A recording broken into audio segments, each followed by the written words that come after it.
In today's video, I'm going to show you how to knit a blanket design that I am naming Arlo. This design uses vertical strips of texture as opposed to the horizontal strips of texture that I've used for my last few blankets. I just fancied changing things up a little bit. It is at the longer end of the repeats for my blankets, so it's a 24 row repeat, but don't worry, I walk you through all of those rows in nice simple steps. The only one thing I would say is because the pattern repeat across each row is slightly longer, it probably is better if you are at least a confident beginner and you're able to count your stitches before you give something like this a go. If you're not comfortable counting stitches just yet, then maybe try one of my simpler designs that doesn't involve so much counting. To make a blanket the same size as mine, 60 centimetres wide by about 80 centimetres long, you're going to need 400 grams of double knit yarn. For those of you outside the UK, that is 3-weight yarn or light worsted weight yarn. You are also going to need a set of circular knitting needles. If you're using the double knit weight yarn that I'm using, you want them to be 4 millimeters, that's a US size 6, and you want them to be at least 100 centimeters long, otherwise you won't be able to accommodate all your stitches. You are also going to need a pair of embroidery scissors and also some tapestry needles just to sort out your ends when you change balls. And then last but not least, you want 2 stitch markers, and we use these to mark where our borders end and our middle textured panel starts. For my blankets, I like to give you the pattern multiple for that middle textured panel separately to the stitches that you cast on for your borders. That just gives you the freedom to adjust the borders or change the stitch pattern of the border, but still know what that main pattern multiple for the textured panel is. In the case of Arlo, that pattern multiple is 13 plus 12. So you're going to cast on a number that is a multiple of 13, for instance 39, and then you're going to add an additional 12 stitches. Once you've done that, you need to add your stitches for the border, and if you're going to replicate mine, you need to add another 18 stitches. That's 9 stitches for either border at each side, so 9 stitches for each side. To make a blanket the same size as mine, that's 60 centimeters wide, you're going to need to cast on a total of 134 stitches.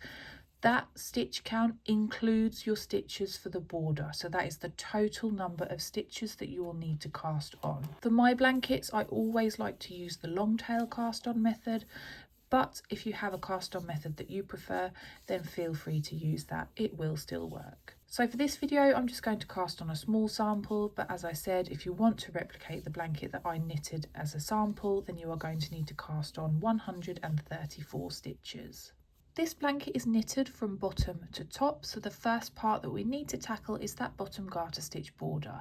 This consists of 15 rows knitted in exactly the same way. So I'm going to walk you through row 1, and then I'm going to leave you to carry on and knit rows 2 to 15 yourself. Given the fact that this border is garter stitch, it is really nice and straightforward to knit. In fact, every stitch in the row, with the exception of the final stitch, is a knit stitch. So to start your first row of your border, you just want to work your way across and knit every stitch until you have just 1 stitch left to work on your left hand needle.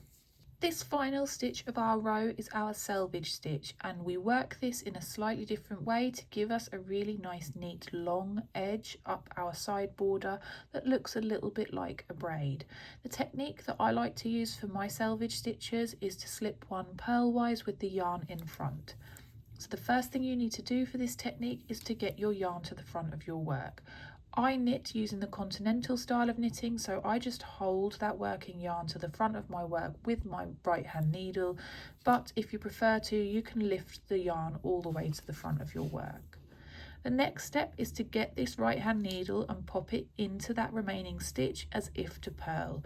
All that means is that you're going into your stitch from right through to left instead of from left through to right, because if you go from left through to right, you're going to twist your stitch, and we don't want to do that for this technique.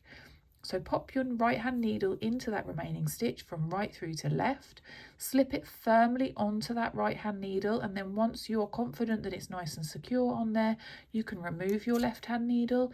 And then the last step is just to make sure that this working yarn is definitely to the front of your work. If you have held it like I did and you now just go and turn your work, you're going to accidentally create a new stitch, and that will mean that your blanket gets wider by 1 stitch every row, and you really don't want that to happen. So that's row 1 of 15 done. I'm now going to go away and knit rows 2 to 15 myself, and I will leave you to do the same, and then I'll rejoin you at the end of the border so that we can tackle that main textured panel that forms the bulk of our blanket. Now that the bottom border is done, it's time to jump into our pattern repeat for the middle section of the blanket, and in this design all of the odd numbered rows form the right side of the blanket. That means that as you're knitting your odd numbered rows, as your blanket grows, you will have the right side of your work facing you, so the side with the design on, and when you knit even numbered rows, you will have the plainer reverse side of the blanket facing you.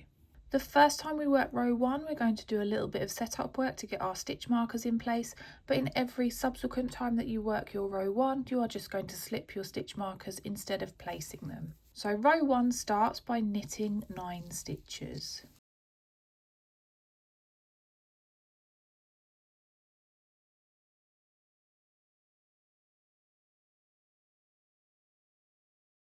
Once you've knit those 9 stitches, you're going to grab the first of your 2 stitch markers and pop it onto your right hand needle.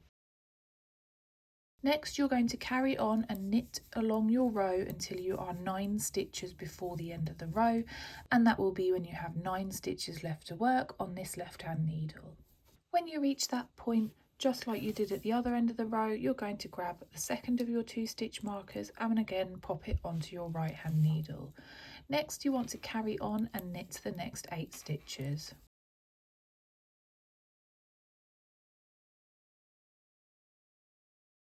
That should leave you with just 1 stitch left to work, and just like we did for that bottom garter stitch border, you are going to slip it purlwise with the yarn in front.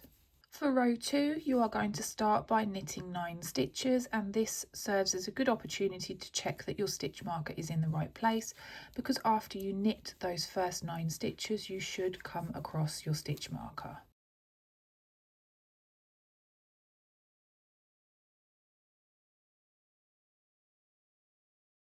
Slip the marker over from your left needle to your right needle, and next you want to purl 12 stitches.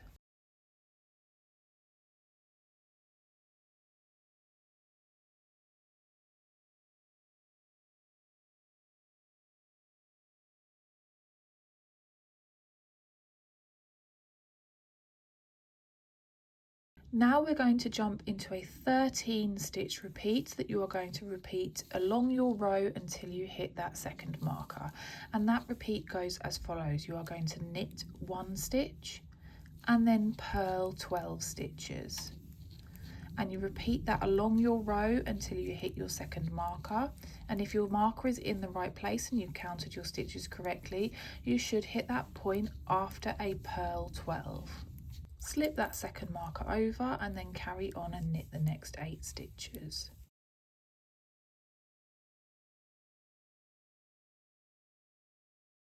Finish off your row by slipping that final stitch purlwise with the yarn in front. Row 3 is a nice and easy row. You are going to knit all the stitches along your row with the exception of that final stitch. For that final stitch, you want to slip it purlwise with the yarn in front to maintain that nice selvage edge. And don't forget that when you hit your stitch markers, you want to slip them over from your left needle to your right needle. So just to recap, for row 3, you are knitting every single stitch with the exception of that final stitch, and you're going to slip that final stitch purlwise with the yarn in front. Row 4 is a row that adds texture to the front of our work, and you're going to start by knitting the 9 stitches that should take you to that very first stitch marker.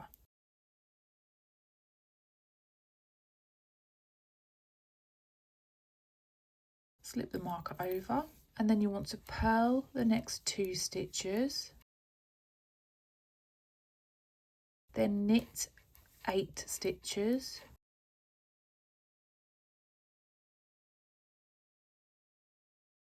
and then purl 2 stitches. Now we're able to start working the 13 stitch repeat that will make up the rest of the row until that second marker, and that 13 stitch repeat is as follows. You are going to knit 1 stitch, purl 2 stitches, knit 8 stitches,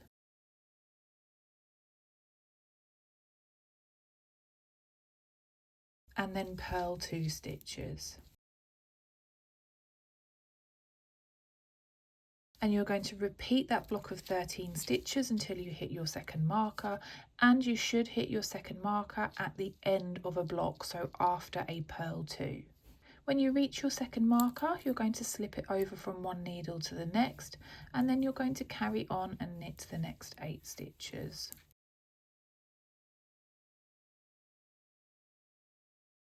Last but not least, you're going to slip that final stitch purlwise with the yarn in front.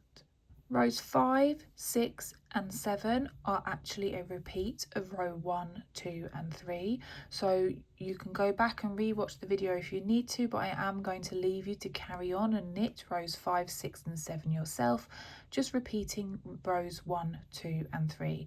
Then I will rejoin you at the beginning of row 8 to show you how we work our next textured row. Start row 8 by knitting the stitches until you hit that first stitch marker.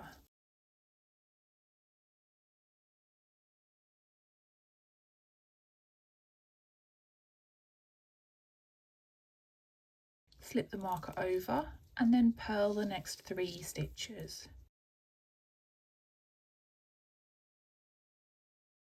Next you want to knit the next 6 stitches,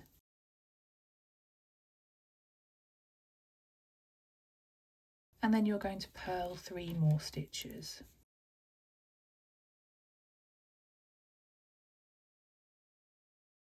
Now you're ready to jump into the 13 stitch repeat that you're going to repeat along until you hit your second marker, and that repeat goes as follows. You are going to knit 1 stitch, purl 3 stitches, knit 6 stitches, and then finish by purling 3 stitches. And you're going to repeat those 13 stitches until you hit your second marker, and you should be able to fit an entire repeat in and hit your second marker at the end of a 13 stitch repeat. Slip that second marker over and then carry on and knit the next 8 stitches.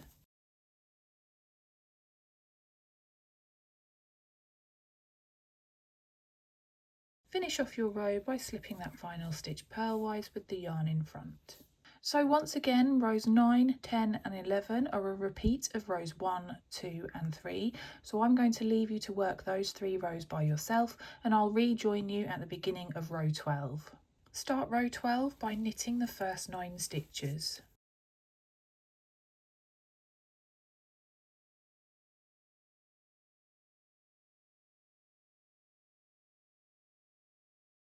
That should take you to your first marker, and you're going to slip that marker over. Then you're going to purl the next 4 stitches.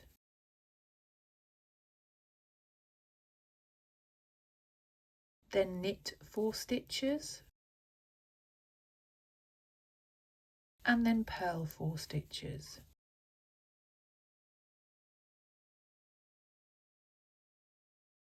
Now we're able to jump into the 13 stitch repeat that makes up the rest of the row, and you're going to repeat those blocks of 13 stitches until you hit your second marker. Those 13 stitches go as follows. You are going to knit 1 stitch, purl 4 stitches,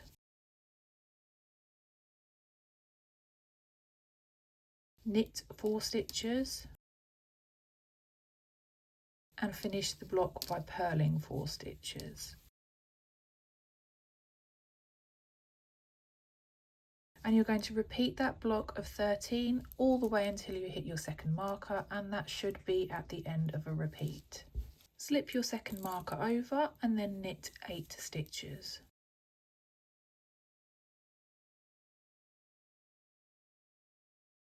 That should leave you with just your final stitch of the row to work, and you are going to slip it purlwise with the yarn in front. For rows 13, 14 and 15, you are going to repeat rows 1, 2 and 3 again, and I will rejoin you at the beginning of row 16. Start row 16 by knitting the first 9 stitches.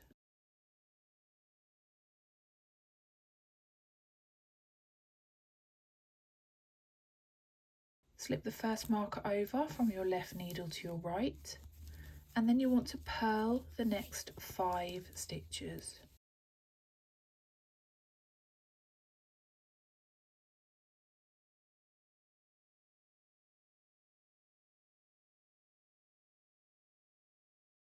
Next, you're going to knit the next 2 stitches, and then again you want to purl 5 stitches.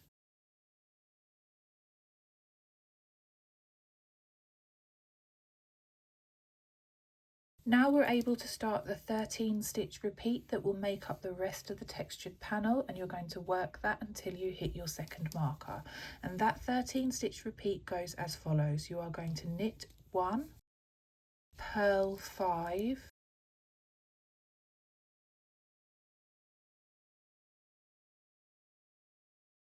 knit 2, and then purl 5.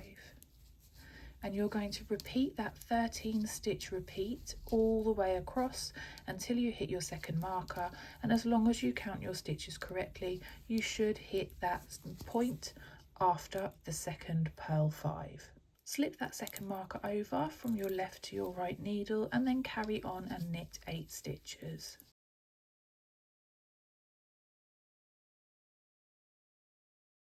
And then for the last stitch in the row, you are going to slip the stitch purlwise with the yarn in front.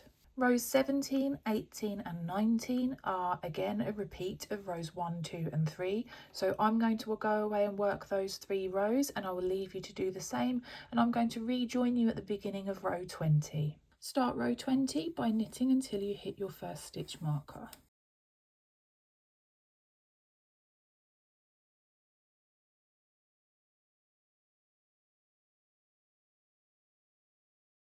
Slip the marker over from one needle to the next, and then purl the next 4 stitches.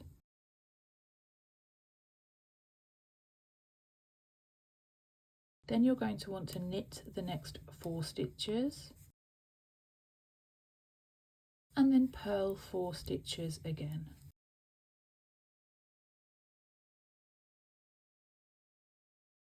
That sets us up to be able to start the 13 stitch repeat that makes up the rest of the block of stitches until we hit this second marker down here. And this 13 stitches goes as follows. You are going to knit 1, purl 4,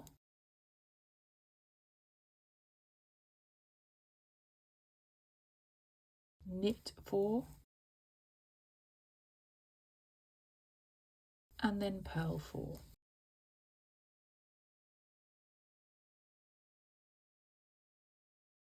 And you're going to repeat that block of 13 stitches all the way along until you hit your second marker, and that should come after a purl 4. Slip your second marker over and then carry on and knit the next 8 stitches.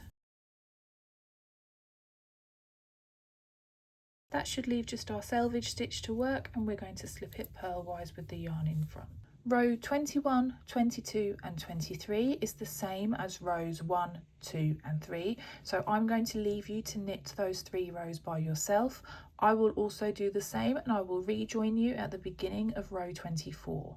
Row 24 is the final row in our repeat, and just like with the other rows, you are going to start by knitting the first 9 stitches.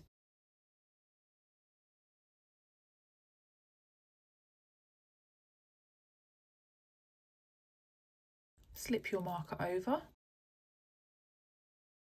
and then you are going to purl the next 3 stitches. Next, you want to knit the next 6 stitches, and then you want to purl the next 3 stitches. Now you're ready to jump into a 13 stitch repeat that you're going to work across until your second marker, and that 13 stitch repeat goes as follows. You are going to knit 1, then purl 3, then knit 6,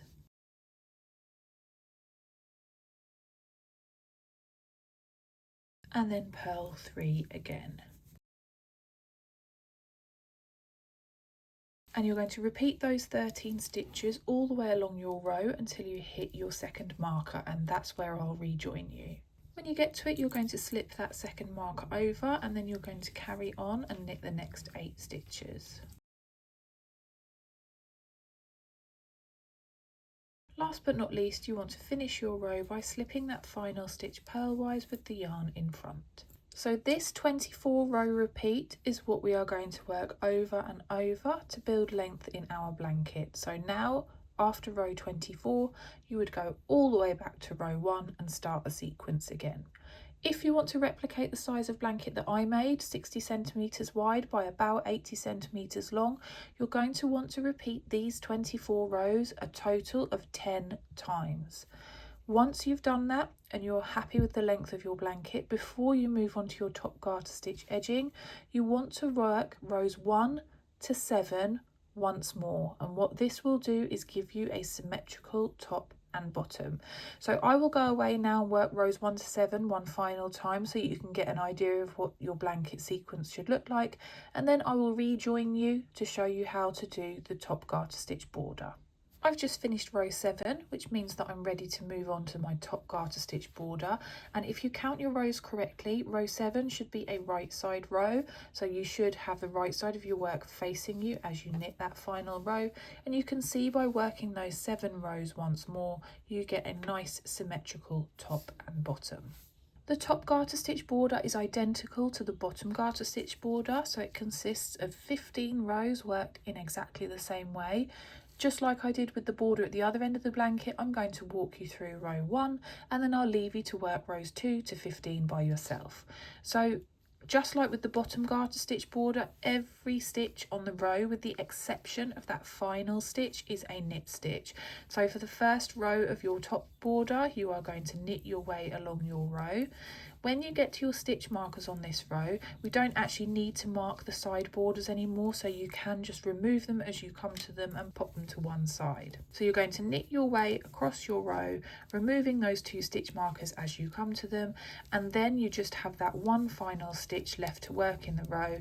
That's our selvage stitch. It should be really familiar to you by now, but I will just cover it once more for those of you that might need a little bit of a refresher. Just like with the rest of our blanket, this final stitch of each row of your top garter stitch border is slipped purlwise with the yarn in front. So that's row 1 of 15 done. I'm going to leave you to carry on and work rows 2 to 15 yourself, and I'm going to go away and do the same, and then I'll rejoin you when we've worked those 15 rows and I will show you how we cast off this blanket. The last row of any knitting project is your cast off, and for my blankets I like to use a really nice basic knitted cast off. It gives a nice smooth edge and also it matches the cast on that I use, so your top and bottom look the same.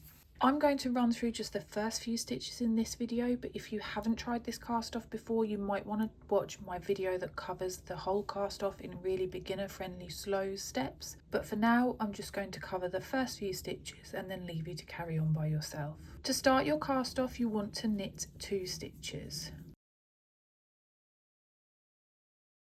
Once you've done that, you're going to grab your left hand needle and pop it into the first of those 2 stitches from left through to right. Then you're going to hold this second stitch with your index finger so that it doesn't accidentally slip off your needle, and you're going to use this left hand needle to lift that first stitch up, over and off your needle, so you've gone from 2 stitches on this right hand needle down to 1. Then you're going to knit 1 more stitch and repeat that process again. Pop your left hand needle in from left through to right, hold the other stitch that's on your needle and lift that stitch up and over the other stitch and completely off your needles. And you're going to repeat that process of knitting 1 and lifting 1 all the way across your row. Try to keep your stitches nice and relaxed, because if you don't, then your cast off will be too tight and your blanket will pull in and it won't lay flat. So you're going to do this all the way along your row until you have no stitches left on this left hand needle and just one stitch left on this right hand needle, and that is where I will rejoin you. Once you're down to this final stitch, you can break your yarn.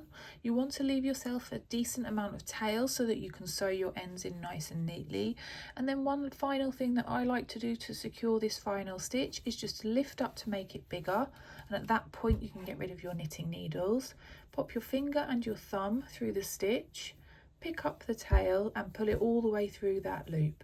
Then you are just going to pull nice and firmly to tighten that stitch right down, and that gives you a really nice secure finish point. And then when you sew your ends in, you can't even see where you've finished off your work. A couple of final bits and bobs before I leave you to your knitting. The question I always get asked about my blankets is, are they reversible? And in the case of Arlo, no, it's not a reversible design. So if I flip it over, you can see that on the back it doesn't really have any sort of defined texture. It's really neat and tidy, but you do have a very definite right and wrong side with this design. For those of you that like to have some written instructions to follow along to, and actually with its longer pattern multiple, it is useful for this design to have some written instructions alongside you while you follow the video. I do have a free version of the pattern on my blog, and then I also have ad-free PDFs that you can purchase for a small fee. They are all linked on my website, and I will link my website down in the description below. Last but not least, if you want to knit this blanket in a different weight yarn, you absolutely can. You are just going to have to work out how many repeats you need to cast on and how many repeats you need to work, because it will vary depending on the weight of yarn that you choose. And also just remember to make sure that you pick the right size knitting needles for the weight of yarn that you're using. That's all from me for today, but I will leave you with a simpler blanket if Arlo looks just a little bit out of your depth at the moment.